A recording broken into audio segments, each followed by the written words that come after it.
Circular motion is a type of two-dimensional motion where a body moves along a circular path. यानी for example अगर ये dot जो red dot है ये एक ऑब्जेक्ट है, तो ये एक सर्कुलर पाथ में इस तरह से रोटेट हो रहा हो, ठीक, तो हम इसको सर्कुलर मोशन कहेंगे। ठीक है, अब इसकी इस तरह की रोटेशन का, ऑब्जेक्ट का इस तरह का रोटेट होना सर्कल की सर्कुलर पाथ में, इसके लिए कुछ कंडीशंस का होना जरूरी है। Number one, the body must have an initial velocity. Body की शुरू में इनिशियल वेलोसिटी होनी चाहिए जिसके तहत वो सर्कुलर पाथ में रोटेशन स्टार्ट करे। और दूसरा ये कि a force must on it that is always perpendicular to the instantaneous velocity.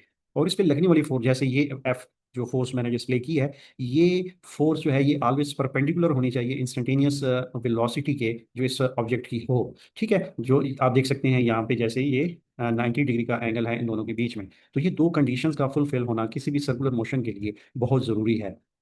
अब देख लेते हैं आगे कि क्या ये जिस फोर्स का हम जिक्र कर रहे हैं क्या ये कोई वर्क भी करता है कि नहीं। तो नेक्स्ट जो पॉइंट है वो ये है कि work done by force in circular motion.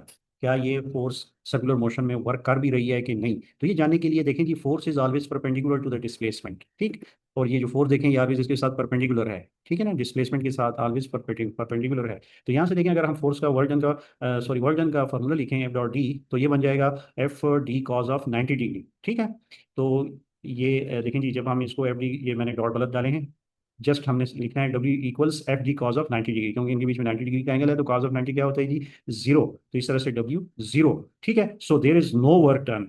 ठीक, तो ये जो फोर्स है ये कोई काम नहीं करती, क्योंकि ये डिस्प्लेसमेंट के साथ 90 डिग्री का एंगल बनाती है। और डब्ल्यू वर्क डन का अगर हम फार्मूला यहाँ पे लगाएं तो यहाँ से आपको जीरो हासिल होता है। ठीक है, तो ये रहा जी हमारा वर्क डन।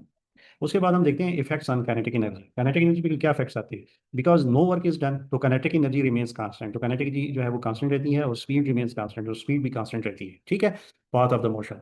अच्छा, due to combined effect of force and velocity, दोनों का जो कंबाइंड